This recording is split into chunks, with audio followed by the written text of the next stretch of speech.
Feche os teus olhos aí nesse momento.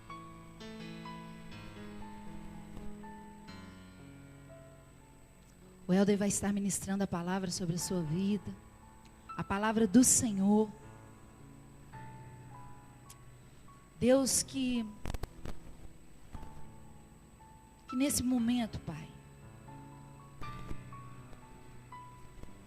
que não haja nenhum outro entretenimento, Deus. No momento que o Senhor está passeando aqui no nosso meio, Pai, que nós possamos estar atentos àquilo que o Senhor quer falar conosco.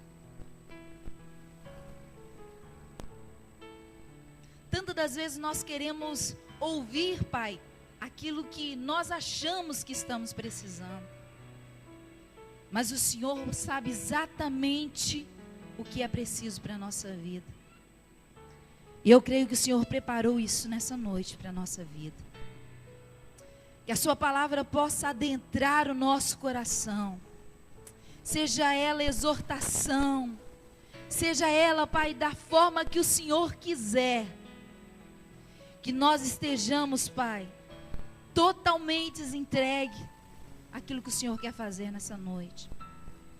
Obrigado, ó Espírito Santo, por ter já se movido em nós. E que o Senhor possa continuar de uma forma plena, gostosa, rema para as nossas vidas. Continuar falando conosco. Pai, usa o teu filho. Usa o teu filho, Pai, como boca de Deus nessa noite. Que as palavras ao saírem da boca dele, Deus, seja fonte de vida para a nossa vida. Ah, Pai, que não haja nenhum impedimento, Deus. Que o Espírito agir aqui, Pai, neste momento seja o teu Espírito. Que ele possa encontrar guarida em cada coração. É a nossa oração. No nome do teu Filho amado, precioso. No nome de Jesus. Amém? Você pode dar uma salva de palmas ao Senhor pela vida do Helder?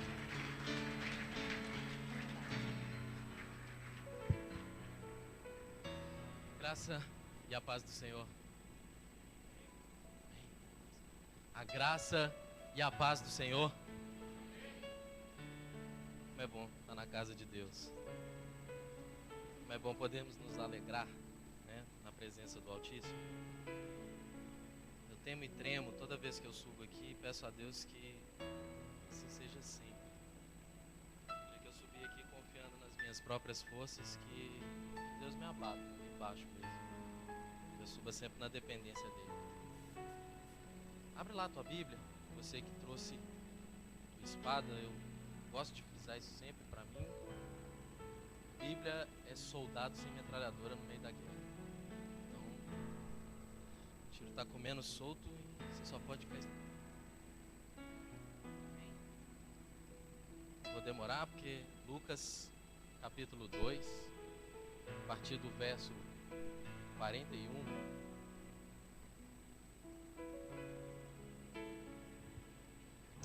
Lucas capítulo 2, verso 41. É um texto muito conhecido e a maioria de vocês já deve sabê-lo de cor. Vamos à leitura? Ora, todos os anos iam seus pais a Jerusalém, à festa da Páscoa. E tendo já ele 12 anos, subiram a Jerusalém, segundo o costume do dia da festa. E regressando eles, terminados aqueles dias, ficou o menino Jesus em Jerusalém, e não souberam seus pais. Pensando, porém, que ele viria de companhia pelo caminho, andaram ao caminho de um dia e procuravam-no entre os seus parentes e conhecidos. E como não encontraram, voltaram a Jerusalém em busca dele.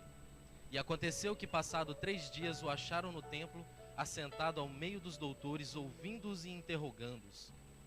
E todos os que ouviam admiravam a sua inteligência e respostas. E quando viram, maravilharam-se, e disse-lhe sua mãe: Filho, por que fizeste assim para conosco? Eis que o teu pai e eu, ansiosos, te procurávamos. E ele lhes disse: por que é que me procuravas? Não sabeis que me convém tratar dos negócios do meu pai? E eles não compreendiam as palavras que ele lhes dizia. E nós dizemos amém. A cultura judaica, ela é riquíssima. E sempre que a gente estuda ela, sempre que a gente se envolve nos ritos judaicos, a gente vai entendendo um pouquinho mais daquilo que Deus quer para as nossas vidas. Jesus, eles não foram ali simplesmente nesse período da Páscoa, só para um rito, só para uma passagem, só para uma peregrinação. A Bíblia fala que Jesus, ele já havia completado 12 anos, e a tradução um pouco aqui distorcida, ele já tinha os 12 anos completos e já iria completar 13 anos. E o judeu, ele passa por um ritual de passagem ao completar os 13 anos. Do 0 aos 13 anos, o pai cuida do filho. Ele ensina o caminho que ele deve andar, aliás, no caminho que ele deve andar. Porque não adianta você direcionar o caminho para a pessoa se você não estiver junto com ele. Então Jesus, ele foi ensinado no caminho. José estava no caminho com Jesus. Depois dos 13 aos 18 anos, o filho cuida do pai. Ele participa do trabalho do seu pai, da profissão do seu pai. E a Bíblia nos diz que Jesus, ele era carpinteiro, assim como José o foi. Agora, dos 18 aos 30, uma que a gente chama de elo perdido de Jesus, que não se sabe ao certo o que Jesus fez nesse período. Ele já aparece aos 30 anos como um atleta de alto rendimento, como eu costumo dizer. Por exemplo, se eu for chamar aqui o Luquinha ou o Alexandre para dar uma corrida até Corroios, eu não corro nem até na esquina, porque eu não pratico. Agora, eles são atletas de alto rendimento, eles treinam todos os dias, não é isso, Alexandre? Todos os dias eles dão uma corrida, todo dia eles batem uma bolinha, então o físico deles é outro. Assim era Jesus. Jesus, ele não apareceu do dia para a noite fazendo milagres. Eu, às vezes ficava pensando, será que Jesus do dia para a noite falou assim: hoje eu vou andar sobre as águas? Não. Jesus, ele exercitou. A Bíblia fala que a fé, ela é como um grão de mostarda. Então eu pergunto para vocês, a fé, ela é dada a medida para cada um de nós, ou ela é dada uma medida para cada um? Esse habilita? Dada a medida, ou é dada uma medida para cada um? Eu tenho uma porção de fé, a pastora foi dada outra porção de fé para ela. Não. A Bíblia fala que como a nossa fé é como um grão de mostarda, ela é dada a mesma medida para cada um de nós. Mas como ela é uma semente, depende de como você cuida e gera aquela semente na sua vida. Jesus, ele também recebeu, porque ele veio como 100% homem, ele recebeu um grãozinho de mostarda em porção de fé. Mas como ele era um atleta de alto rendimento, ele treinava todos os dias a sua fé, isso possibilitou que ele andasse sobre as águas. Você está entendendo até aqui? Então vamos voltar ao texto. Do 0 aos 13, o pai cuidava do filho. Dos 13 aos 18, o filho cuidava das coisas do pai. Dos 18 aos 30, o filho seguia a sua vida. O bar mitzvah era um ritual judaico de iniciação da criança no meio da sociedade. O bar mitzvah quer dizer filhos do mandamento. Ou seja, eles iam diante do templo e citavam toda a Torá, citavam os 5 primeiros livros da Bíblia de cor, aos 13 anos de idade. Mas há um outro ritual que acontecia, que é muito pouco falado, que é um ritual de liberação do pai. A criança, ela se ajoelhava ali no templo e o pai fazia uma oração sobre a vida do filho. Era uma chamada oração de liberação. E essa oração está lá no livro de Isaías, capítulo 55, do 8 ao 9, mas ela é feita através de um livro judaico chamado Siddu. O Siddu, ele contém orações diárias do judeu. Por exemplo, o judeu, ele tem uma oração para amanhã. Então ele abre o Siddu e faz aquela oração. Claro, em determinado tempo da vida dele, ele já tem aquela oração decorada. Se ele vai fazer uma oração para tarde, essa oração consta no Siddu. E essa oração de liberação constava no Siddu e ela era baseada em Isaías 55, que diz assim: porque os meus pensamentos não são os vossos pensamentos, e nem os vossos caminhos, os meus caminhos, diz o Senhor. Porque assim como os céus são mais altos do que a terra, assim são os meus caminhos mais altos que os vossos caminhos, e os meus pensamentos mais altos que os vossos pensamentos. José leva Jesus nessa festa da Páscoa para fazer este ritual, para fazer o bar mitzvah com Jesus. Então Jesus, ele se ajoelha e José, como seu pai, como seu progenitor, como tutor de Jesus, ele faz a seguinte oração, um pouquinho diferente de Isaías. Ele diz assim: assim como os céus estão acima da terra, e assim como os seus caminhos, Deus, são mais altos que os meus caminhos, e os seus pensamentos são mais altos que os meus, por isso, Senhor, eu retiro de cima de Yeshua a minha mão, para permitir que Yeshua a partir de agora viva os teus caminhos, para permitir que Yeshua a partir de agora comece a viver os teus planos. Eu tiro de cima da vida de Yeshua o peso de viver os meus planos, os meus ensinamentos, e a partir de agora eu libero Yeshua para que ele possa viver os teus planos. Assim como o vaso não pode dizer para o oleiro para que ele veio, assim eu, José, não posso dizer o propósito na vida de Jesus. Mas o Senhor, que é o oleiro e que o fez, sabe o propósito para que ele veio a essa terra. Então, eu libero Jesus para que ele viva os planos de Deus na vida dele. Eu não sei se você está entendendo a profundidade disso. Desculpa, gente, eu estou muito constipado. Eu não sei se você está entendendo a profundidade disso no reino espiritual. É como eu vou exemplificar, eu gosto sempre de exemplificar. A mesma coisa de você ter segurado um leão durante 30 dias sem dar o que comer para ele. E de repente você soltar uma gazela e tirar aquele leão da coleira. Ele vai sair ensandecido, louco de fome. Ele vai destroçar aquela gazela. Desculpa o exemplo sanguinário, mas é só para você ter uma noção. Assim era Jesus. Assim como muitas vezes no catolicismo a gente vê muitos pais batizando filhos e nem sequer sabem o significado daquilo, mas é porque, eu sou católico desde pequeno, todo mundo aqui em casa foi batizado, jogou a aguinha lá na caneca na cabeça e por aí vai. Mas pronto, não é disso que a gente veio falar. Mas aquilo era um ritual tradicional do judeu. José, ele não entendia a profundidade daquela oração que ele estava fazendo. Ele estava fazendo um rito religioso, conforme os pais fizeram com ele, fizeram com seus irmãos, os vizinhos, que ele era uma coisa normal. Se calhar José nem precisou de ler o Sidu, às vezes de tanto ver, ele citou essa oração de cor. Mas Jesus, eu imagino Jesus olhando para o pai dele assim, do canto de olho: pai, libera aí, termina essa oração. Por que eu falei que foi como se fosse um leão solto depois de vários dias de jejum? Porque José e Maria, conta-nos o texto, que eles foram embora, caminharam um dia. Depois de um dia, eles vão: cadê Jesus? Não é que eles eram pais irresponsáveis, mas é porque a criança aos 13 anos, ela já tinha uma independência muito grande. Isso é normal na cultura deles. Depois de um dia de caminhada, eu falei: Jesus não veio para almoçar, Jesus não veio para tomar um pequeno almoço, para comer um pãozinho asno aqui, né? Asno fui eu. Mas, pronto, não é o que está em questão. Deram falta de Jesus, voltaram procurando Jesus. Não encontraram. Deram uma volta em Jerusalém e não encontraram Jesus. A Bíblia fala que depois de 3 dias, eles encontraram Jesus assentado no templo, discutindo com os doutores da palavra. Um menino de 13 anos, que só tinha ido ali para citar a Torá, estava discutindo toda a Bíblia com aqueles homens. Jesus, ele precisava de fato daquela liberação. Aí quando José e Maria chegam, eu imagino com qualquer pai desesperado, Alessandra, você chegaria lá, eu ou a Kelly Cristina: menino! Irresponsável! Moleque!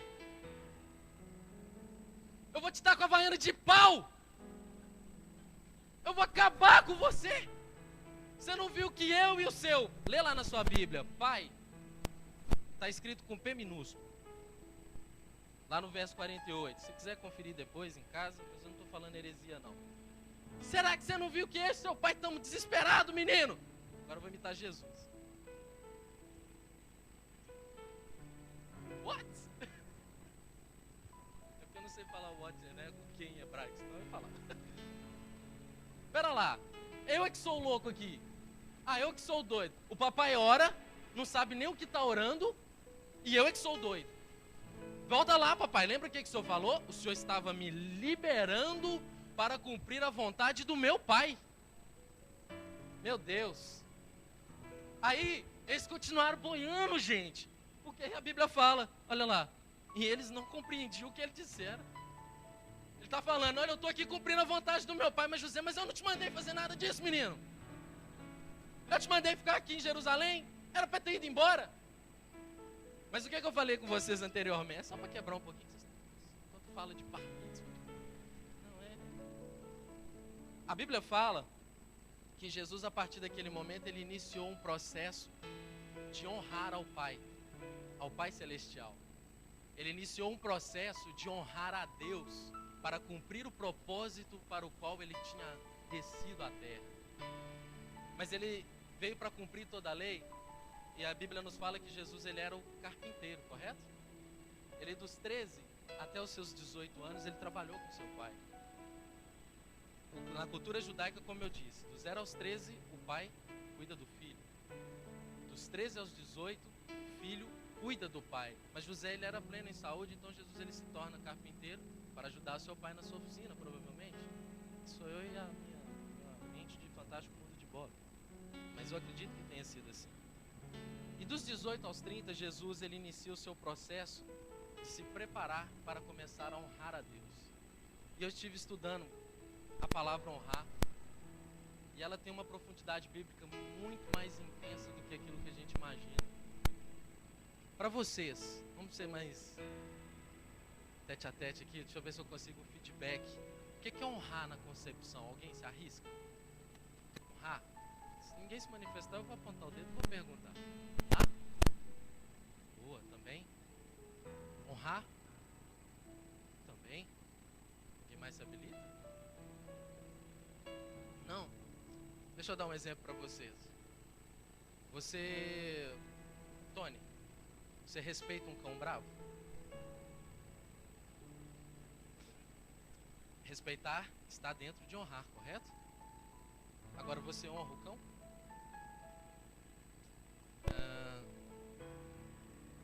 Vou botar dedão aqui, não vou falar nada. Abner, você respeita as leis de trânsito? Não é para confessar pecado, não. Mas Abner, você honra as leis de trânsito? Tem como honrar as leis de trânsito, prestar honras à lei de trânsito? Não tem. Mas honrar respeitar está dentro de honrar. Vocês estão aí dando risada. O que eu estou querendo dizer com isso? Honrar tem um significado muito mais profundo. Engloba respeitar, engloba respeitar, engloba obedecer. Mas muito mais profundo que isso, honrar, biblicamente falando, é dar seguimento na linhagem. Isso tem uma profundidade muito grande. Por exemplo, apaga as luzes aí pra mim, Abner. Eu gosto dessas coisas doidas assim, eu sou doido. Apaga tudo. Escurece o telão pra mim. Não, isso não foi pré-combinado, tá, gente? Já combinei. Dá pra apagar isso aqui? Pronto, apaga tudo. Deixa eu explicar pra vocês um pouquinho o que é dar seguimento na linhagem. Eu recebi, vamos supor, esse aqui é o sol. Deixa ela acesa, calhou, ó, de Deus purinho. Se eu recebo a luz do sol. Se eu tivesse aqui um espelho, eu poderia direcionar essa luz para onde quer que eu quisesse, correto? Então vamos brincar que isso aqui é um espelho. Aí o telemóvel é ruim, gente. Aí eu direcionei aqui para Karine. Aí eu recebi a luz do sol. E como eu vou dar seguimento na minha linhagem, quando eu falo linhagem, eu não estou falando só de filhos. Filhos genealógicos. É isso aí. Me ajuda a pregar. Eu tô com a boca seca, já tomo água. Então eu recebi a luz do sol e direcionei para Karine. A pastora me ajudando. Aí a Karine, como ela também tem não só filhos biológicos, que é o que eu queria dizer anteriormente, mas também tem filhos espirituais, aí ela vai direcionar a sua luz para os seus filhos biológicos. Direciona lá para trás. Cadê Lariane? Aí a Lariane, como está com seu espelho direcionado para a Karine, a Lariane é a próxima geração. Aí ela vai direcionar a sua luz ali para o Alexandre. Aí o Alexandre, como está antenado, e ele está com o seu espelho direcionado, aí ele direciona o seu espelho aqui para frente. Cadê quem está ali? Está escuro. Não estou vendo ninguém. Eu enxergo mal. Ali para a irmã Danúbia. Ela, como está antenada e recebeu a luz que veio ali do Alexandre, ela direciona para a próxima geração. E assim, consecutivamente. Isso é honrar. Deus é lindo. Pode acender a água. Pode acender, que eu tenho certeza que não tinha ninguém me vendo aqui. Vocês estão compreendendo o que é dar seguimento na linhagem? A palavra é linda, né? Vamos falar de exemplos bíblicos para não ficar aqui só na galera? Abraão, ele recebeu a revelação de Deus. Ele recebeu a luz do sol da justiça. E ele se dispôs. Mas como Abraão era um cara antenado, ele direcionou a sua luz e ensinou a geração seguinte a direcionar o seu espelho para ele. Alguém me arrisca dizer quem foi a geração a seguinte? Quem foi o filho que honrou Abraão? Isaac era um cara antenado e ele virou o seu espelho em direção à luz que estava recebendo do seu pai. E ele ensinou a geração seguinte a direcionar o espelho para ele. Quem foi a geração seguinte de Isaac? Boa, vocês estão com Bíblia, hein? Que delícia. Aí Israel era um cara antenado. E ele ele ajustou o espelho dele para o pai dele e direcionou a luz para a geração seguinte. De todos os filhos de Israel, qual que a Bíblia fala uma história maravilhosa dele? José. José, ele era um cara antenado, muito mais do que os seus irmãos. E ele foi do calabouço, do poço para o calabouço, do calabouço para príncipe do Egito. Porque ele era um cara que ele soube receber a luz que veio dos seus pais. Ele andava nela. Então, ele estava antenado, então ele recebeu a luz e ele foi honrado por isso, amém? Agora me responde alguém, para quem José direcionou o seu espelho? Quem se arrisca? Os filhos dele? Ele teve 2 filhos, Manassés e Efraim. Amém ou não amém? Se eu estiver falando mentira. É Manassés e Efraim ou não é, gente? Amém? Vou perguntar para o pastor. Ele direcionou o espelho para os seus filhos. Ele ensinou os filhos o caminho que eles deveriam andar. Agora, pega a sua Bíblia e você vai ver um silêncio de Deus com o povo de Israel durante 400 e poucos anos. Nós estamos aqui para falar de numerologia bíblica, eu não vou arriscar. 400 e alguns anos. Porque alguém esqueceu de direcionar o espelho para José. E como esqueceram de direcionar o espelho para José, Deus se calou. Você não vê manifestação de Deus durante 400 anos. Aí o povo virou escravo. Começou a ser esmagado. Começaram a matar os filhos deles para que eles não pudessem reproduzir e não se tornassem mais fortes. 400 anos de silêncio de Deus. Aí ele aparece para quem? Quem foi o libertador do Egito? E como Deus se manifestou para Moisés? Luz. Deus chamou Moisés e disse a ele: eu preciso brilhar mais uma vez no meio do meu povo. Moisés, redirecione o espelho para o meu povo. Brilhe mais uma vez a minha luz no meio do meu povo. Aí, o que eu falo com eles? Fala que eu sou o cara. Se eles estiverem doentes, eu sou o cara que cura. E se eles estiverem com necessidade financeira, I am the boss. Meu Deus, mas será que eles vão entender? Se eles tiverem dúvida, redirecione os espelhos para os teus antepassados e diga a eles que eu sou o Deus de quem? De Abraão. Eu sou o Deus de Isaac. Eu sou o Deus de Jacó. E também sou o Deus de José. Ensina a minha nação a redirecionar o espelho para mim. Meu Deus. Vamos parar por aí não? Vamos a outro exemplo rapidinho que eu não tenho. Quem quiser aí abre em Crônicas, 2 Crônicas 29, do 1 ao 2. Se quiser não abrir, vamos ganhar tempo. Tinha Ezequias 25 anos de idade quando começou a reinar e reinou 29 anos em Jerusalém. E era o nome de sua mãe Abia, não tem acento, filha de Zacarias. E fez o que era reto aos olhos do Senhor, conforme tudo quanto fizera Davi seu pai. Aí, peraí, alguém abriu? Ninguém abriu? Alguém abre aí, 2 Crônicas 29, 1 ao 2, rapidinho. Já tá? Então leia para mim, Carol, o 28:7, todinho. Isso.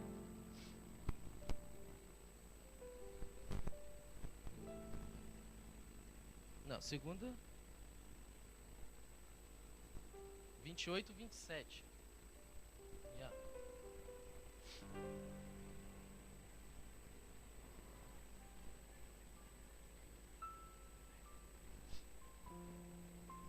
Aí, lê de novo essa parte. Quem? O que mais?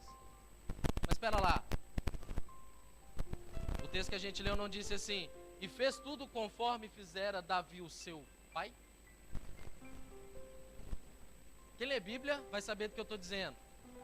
Espera lá. Ezequias não era filho de Davi, pois não? Não. Então por que está lá? Sabe quem mandava escrever crônicas? Tinha o tabelião, ou o erudito, o homem que escrevia ali. E o rei, eles sempre liam para o rei as crônicas. E o rei fazia correções. Isso é minha mente de doido. Eu acredito que ele falou, não, escreve aí, conforme fez Davi o seu pai. Sabe por quê? Quem conhece um pouco, lê um pouquinho de 2 Crônicas, vai dizer assim, que Acás, ele foi um rei mau. Ele se desviou dos caminhos do Senhor, derrubou os altares do templo e adorou a outros deuses. O que nós falamos que é honrar? É dar seguimento na linhagem. É refletir a luz que a geração anterior nos mandou, correto? Ezequias poderia refletir a luz que Acás estava mandando para ele? Ele poderia dar seguimento em continuar não honrando a Deus? Aí o que ele faz? Ele não dá para honrar o meu pai. E eu não estou falando daquele verso que você deve honrar pai e mãe. Não, estamos aqui a falar de honrar em dar seguimento na linhagem. Porque, pronto, está lá em Romanos 13:7, diz assim: portanto, dai a cada um o que deveis. A quem tributo, tributo. A quem imposto, imposto. A quem temor, temor. E a quem honra, honra. Então vamos lá. A quem tributo, pague. A quem deve imposto, pague. A quem temor, você deve. Ou alguma outra versão vai dizer respeito, né? Se a quem te impõe respeito, respeite, né? Seu patrão, seu pai. Agora, a quem honra, a gente lê no embalo, né? A quem respeita, respeita. A quem temor, temor. A quem honra, honre. Não sei se eu fiz me entender. Você vai conseguir honrar aquela pessoa que dá honra. Ezequias não quis dar seguimento a Acás, porque Acás não dava honra a Deus. Então ele falou, eu não posso direcionar o meu espelho ao meu pai. Quem eu tenho de exemplo? A luz de Davi, que ainda brilhava em Jerusalém. Ezequias falou assim, eu vou seguir o exemplo de Davi. Ele restaurou os altares, ele mandou chamar os levitas, traz a galera toda, porque a gente tem que começar a adorar de novo, porque senão a nossa nação vai ser exterminada. Ele redirecionou o seu espelho para a luz que é Jesus. Aí você pergunta, pô, isso tem a ver, muito legal, o que tem a ver com a gente? Juventude. Jovens, nós vivemos um tempo de trevas. Nós vivemos, infelizmente, num tempo de guerra. Nós vivemos em tempos difíceis. Nós vivemos num tempo em que Satanás, ele quando pegou Jesus e levou no alto do pináculo, ele falou, olha, isso aqui que você tem, eu te dou se você quiser. Um monte de deserto. Mas terra era o que era valoroso naquela época. Sabe o que Satanás está fazendo com a nossa juventude? Leva lá no alto do Cristo e mostra Lisboa e as suas boates. mostra a Almada e ali o McDonald's, todas aquelas gatinhos e gatinhas. Ele mostra Lisboa e Almada e um jeito fácil de você conseguir dinheiro, um jeito fácil de você se entregar aos prazeres da carne. São esses os tempos em que nós temos vivendo. Eu louvo a Deus pela vida de cada um, porque eu vou te falar, tem uma quantidade de jovens dessa dentro da igreja num sábado à noite. Isso é lindo. Está cada dia mais difícil. E deixa eu falar com você, o Helder vai melhorar? Não vai melhorar. Nós estamos vivendo o fim dos tempos e a tendência da coisa é piorar. E se nós não tivermos os nossos espelhos redirecionados para Deus, nós vamos nos perder. Deixa eu caminhar para o fim. Você sabe qual que é a diferença de reforma e restauração? Alguém se habilita? Vamos lá. Alguém se habilita? Eu tenho aqui alguns engenheiros, ó. Pastor Davi, presbítero Antônio, tudo engenheiro. Tá profetizado. Quando você entra numa casa, pastorzão, para fazer uma reforma, geral, o cliente, quando quer dar uma geral, quebra tudo. Tira a pia, tira a sanita, tira a banheira, tira o box, vai na cozinha, troca a tubulação. Não acontece? Tudo. Arranca o piso, pintura nova. Eu quero essa casa funcional com tudo novo. Isso é a remodelação. Isso é a reforma. Agora, na restauração, eu trabalhei 7 anos no Brasil, numa galeria de arte, fazia organização de leilões, de obras. E às vezes vinham algumas obras, alguns quadros, esculturas ou móveis, muito debilitados. E eu conheci um grego chamado Xenos, lá no Brasil há muitos anos, com sotaque arrastado, eu nem consegui lutar. E eu gostava de conversar. E o Xenos, ele sempre falava comigo. Deu para notar, né? Eu gosto de falar muito. Mas o Xenos sempre dizia para mim, Helder, a restauração é uma coisa maravilhosa. A restauração você tem que observar num quadro, por exemplo, qual tipo de tinta aquele artista usou. Não é não, Dedé? Se é têmpera, se é óleo sobre tela, se é acrílico. Você tem que ver qual tipo de pincel aquele artista usava. Você tem que saber se ele era canhoto, se ele era destro. Você tem que saber o tipo de pano que ele utilizou para fazer aquela tela. Porque na restauração não permite emendas de outras coisas. Por exemplo, se eu tiver aqui uma mesa e quebrar os 2 pés dela, ela vai ficar disfuncional, correto? Ela não vai ter utilidade nenhuma. Se eu for reformá-la, qualquer madeira serve. Até um pedaço de ferro eu coloco ali. Eu quero aquela mesa funcional. Infelizmente, a igreja de hoje, e eu não falo missão, eu não falo nossa comunidade está renovada, eu falo a igreja num todo, tem vivido tempos de reforma na igreja. Nós estamos vivendo de remendos. Os crentes de hoje em dia querem viver de campanhas. Campanha para abrir a porta do emprego, 7 sextas-feiras. Lota. Campanha para a prosperidade financeira. Lota. Campanha para Deus restaurar o meu ministério porque eu quero ser um homem de púlpito. Lota. Você já ouviu ou foi em alguma campanha? 7 sextas-feiras para restaurar o meu caráter. Eu nunca vi. 7 sextas-feiras para eu deixar de ser um mau dizimista. 7 sextas-feiras para Deus curar do pecado da mentira a minha vida. Eu nunca vi. E eu acredito que o dia que tiver não dá.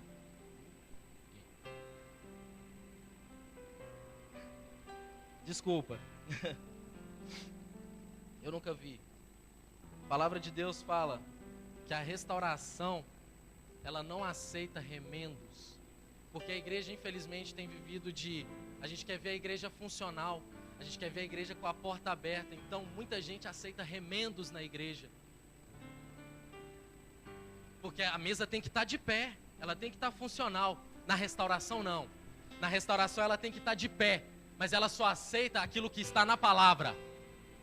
Ela só aceita aquilo que está na palavra. E confrontar a nossa vida com a palavra dói. Não é fácil. Não é fácil viver a palavra de Deus. A Bíblia nos diz assim, Mateus 6,33. Buscai, pois, o reino de Deus e a sua justiça. A palavra justiça em hebraico quer dizer Teiquizedek. que originalmente significa posição correta. Hebreus 10:38 diz que o justo viverá pela... A palavra fé vem de emuná, que significa ser fiel até o fim. Vamos traduzir o versículo? Aquele que anda na posição correta tem que ser fiel a essa postura até o fim. Não dá para ter reforma, não dá para ter remendo. Nós devemos permanecer fiéis à palavra até o fim. Meu Deus. Ah, Senhor. Todos aqui somos filhos de Deus, amém? A Bíblia nos chama de príncipes. Príncipe significa filho maduro.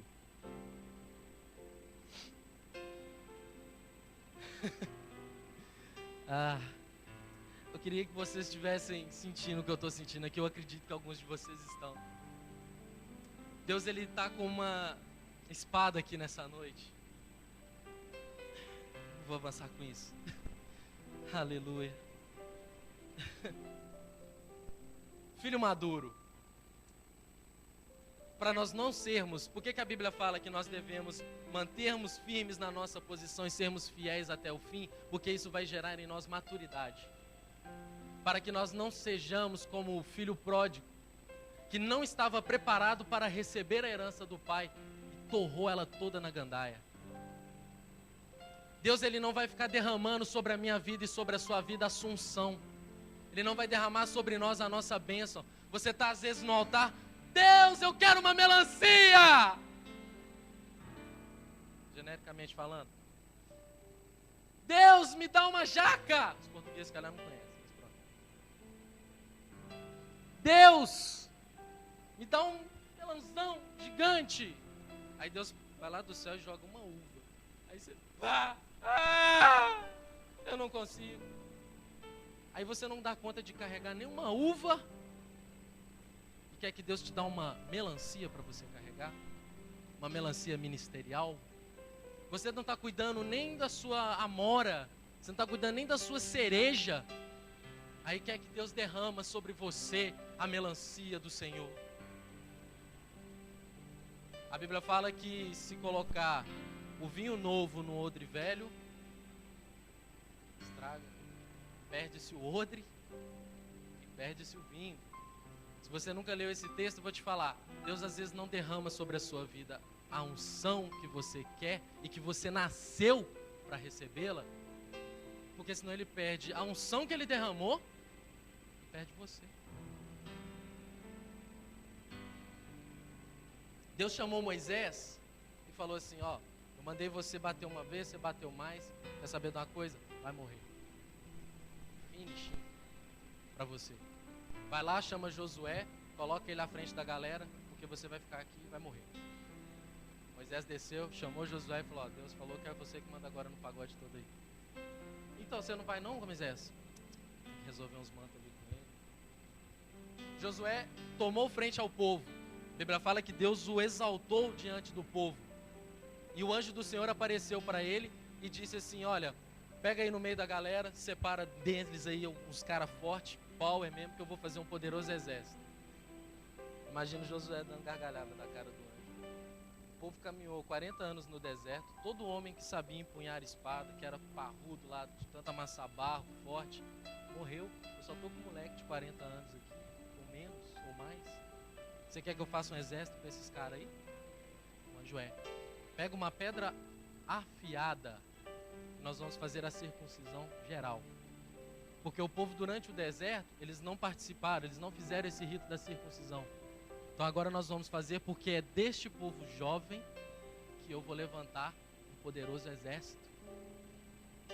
É deste povo jovem que eu levantarei um poderoso exército. Você está compreendendo? Deus está aqui nessa noite, nos chamando para sermos circuncisados. Ah, Welder, do quê? Não estou falando fisicamente, podem ficar tranquilos, varões de plantão. Só para vocês descontraírem, que vocês estão muito sérios.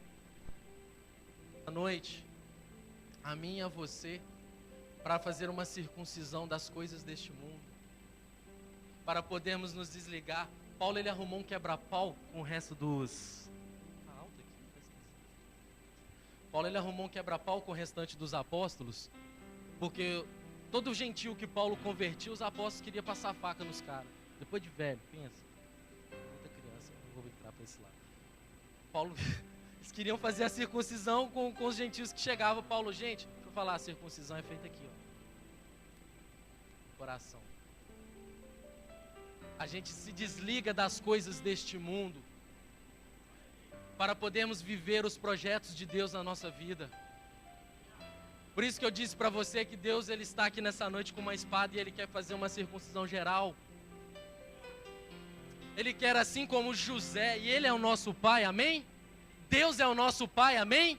Assim como José fez uma oração de liberação sobre a vida de Jesus, para que Jesus vivesse os projetos dele, Deus te trouxe aqui nessa noite para colocar a mão sobre você e te liberar, para você cumprir os propósitos dele na sua vida.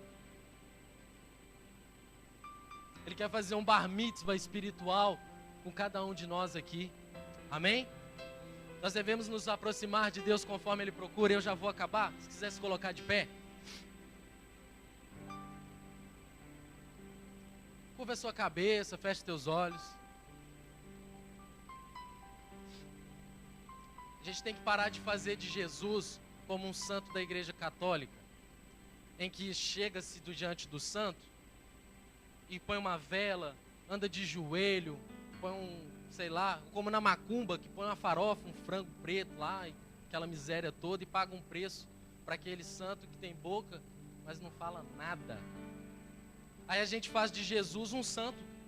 A gente se aproxima dos altares do Senhor, cheio de petições e cobrando de Deus, porque eu dizimo, eu oferto, eu vou na igreja todos os dias, eu pago a minha penitência. E cobra de Deus as benécias dele sobre as nossas vidas. E fazemos dele um santo. Mas deixa eu falar, ele tem boca e fala.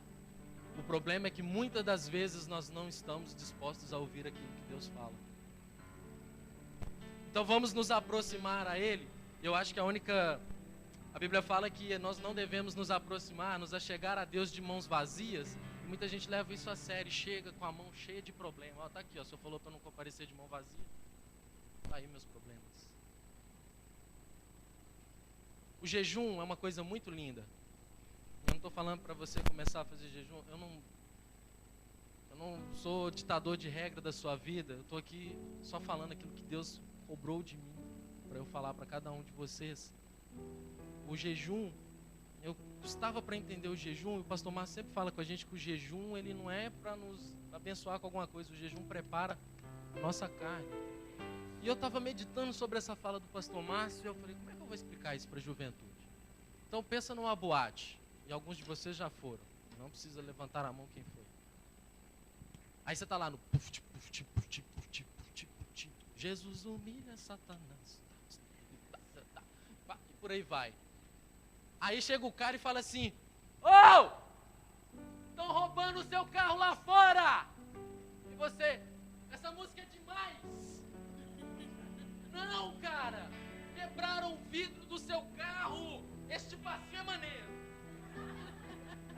Não, estão roubando o seu carro, eu também te amo. Oh. Engraçado, também achei. Sabe o que é o jejum? A boate são os sons do mundo, do nosso dia a dia. Meu Deus, eu tenho que trabalhar amanhã. Meu Deus, eu tenho que casar. Meu Deus, e às vezes a gente a gente não, graças a Deus eu estou casado, muito bem casado, mas por você que é solteiro, às vezes o diabo quer colocar a calculadora na sua mão. Tipo assim, às vezes você olha para a vida de alguém e fala assim, pô, fulano, ó, casado, tem filho, tem carro, tem casa, tá bem estabelecido na vida, é 2 anos mais novo que eu ainda tô aqui solteiraço, cara. Aí o diabo põe uma calculadora na sua mão e fala assim, faz a conta aí, meu filho, ó, namorar 1 ano e meio, noivar mais 6 meses, juntar dinheiro para poder casar mais 8 meses, e você vai somando, até o teu filho, meu Deus, até eu ter um filho de 6 anos, meu Deus, não dá. Aí você mete a cara na sua. Já ia falar aquela palavra de novo, sempre escapa. Você enfia a cara nas porcariadas da vida, empurra, vai a 160, aí Deus fala assim, cuidado que tem curva. Aí você, que isso, Deus? Aí capota, porque antecipou os projetos que Deus tinha para sua vida. Deus, curva a sua cabeça. O Ministério de Louvor vai ministrar aqui uma canção. E eu queria que você se sentisse circuncisado nessa noite dos seus problemas, das suas preocupações. Se desligue neste momento das coisas do mundo na sua vida. Neste momento, sinta Deus te tocando. Sinta que você precisa se desvincular de determinadas coisas na sua vida para que se cumpra o projeto de Deus na sua vida. Se concentre. Pela cruz me chamou, gentilmente me atraiu e eu, sem palavras, me aproximo, quebrantado por seu amor. Pela cruz me chamou, gentilmente me atraiu e eu, sem palavras, me aproximo, quebrantado por seu amor.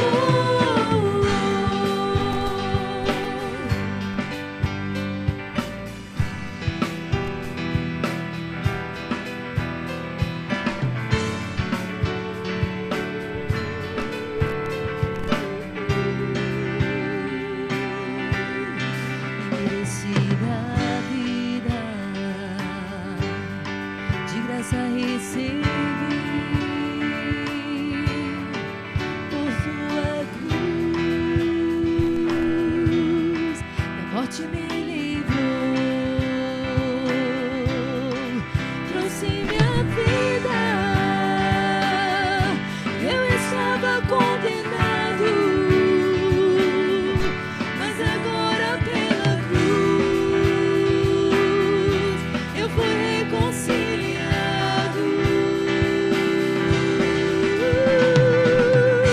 Pela cruz me chamou, gentilmente me atraiu e eu, sem palavras, me aproximo, quebrantado por seu amor. Pela cruz me chamou, gentilmente me atraiu e eu, sem palavras, me aproximo, quebrantado por seu amor. Impressionante é o teu amor. Me redimiu e me mostrou o quanto é fiel. Impressionante é o teu amor.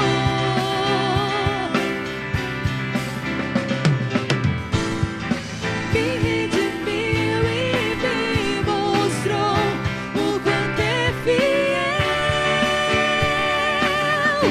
Pela cruz me chamou, gentilmente me atraiu e eu, sem palavras, me aproximo, quebrantado por seu amor. Pela cruz me chamou, gentilmente me atraiu e eu, sem palavras, me aproximo, quebrantado por seu amor. Pela cruz me chamou, gentilmente me atraiu e eu, sem palavras, me aproximo, quebrantado por seu amor. Pela cruz me chamou.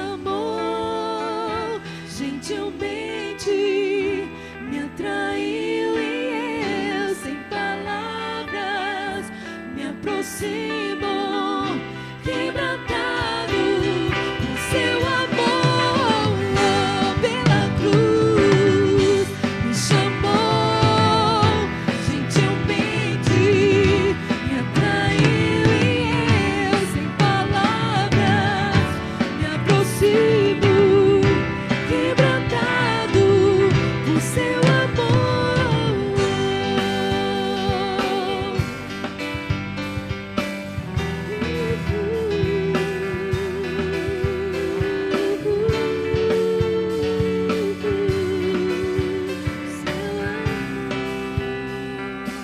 Aleluia.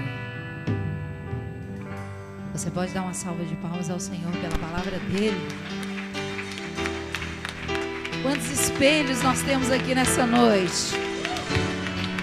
Quantos espelhos para refletir a glória do Senhor? Amém? Palavra linda, né? Que falou diretamente conosco. Eu bem que te disse que o Senhor tinha algo especial para você nessa noite. Nós queremos agradecer o pessoal ali da comunidade. Volte muito mais vezes. Bênção ter vocês aqui. Leve o nosso abraço ali à igreja. Deus possa vos abençoar grandemente. Aos jovens aqui da igreja, a cada visitante, cada irmão que cooperou com esse trabalho. A liderança da juventude está... O Helder veio ali ao meu ouvido agora dizer muito obrigado a cada um de vocês. Que era para eu transmitir esse recado. Então assim, e ele pediu outra coisa. Abra os braços aí. Sim, todo mundo. Para vocês sentirem o abraço dele. Então... abraço da liderança, viu? Da juventude. Os irmãos nos perdoem, né? Passamos ali um pouquinho do horário. Eu não gosto de falar isso, não, mas é normal, irmão. Quando de jovem sempre passa um bocadinho mesmo, né? A liderança, os pastores ficam bravos, arranca a orelha aí do pessoal. Mas sempre passa um pouquinho, não é? Amados, nós temos ali a nossa cantina. Tem ali salgados maravilhosos. Vocês passem ali. Abençoe a vida de alguém. Amém? Amanhã pela manhã nós temos aqui o nosso culto às 10 horas da manhã. E à noite às 19 horas. Não falte. Deus vai continuar falando conosco. Todo culto aqui Deus tem falado de uma forma diferente. Amém? Então, levante as suas mãos assim.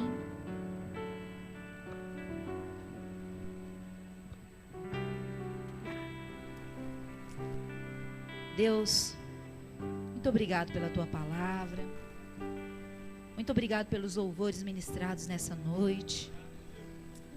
Muito obrigado, ó Deus, por esta igreja, comunidade cristã renovada, que esteve aqui conosco neste culto, cooperando, adorando ao Senhor. Pai, que o Senhor possa frutificar o trabalho deles ali também. Que o Senhor possa dar estratégias, Deus, para ganhar essa juventude desse país. Pai, que de mesma sorte, ó Deus, nós como igreja do Senhor nessa terra, que o Senhor continue, Pai, nos usando como instrumento. Pai, que Portugal seja impactado pela tua glória. Pai, que nasça aqui, Pai, nessa nação, uma juventude, Deus, que de fato vai mudar esta nação. Que sejam, ó Pai, faróis, Pai, nessa terra. Que cada um dos teus filhos, Pai, possa iluminar. Como a mensagem que foi pregada, Deus, que ela possa frutificar no nosso coração. E agora que nós vamos sair daqui para a nossa casa, Pai. Pai, que os teus anjos estejam acampados ao nosso redor, nos guardando, nos livrando de todo o mal. Que a tua paz, Pai, esteja conosco. Que o amor do Senhor, que a graça do nosso Senhor Jesus Cristo e que as doces consolações do Espírito Santo estejam conosco todos os dias da nossa vida, Pai, nos consolando, nos endireitando, nos fazendo brilhar com a luz do Senhor, Pai, na nossa vida. É o que nós pedimos a Ti e Te agradecemos. Muito obrigado, Deus. Muito obrigado. Ide em paz e que o Senhor vos abençoe. Me chamou gentilmente, me atrai.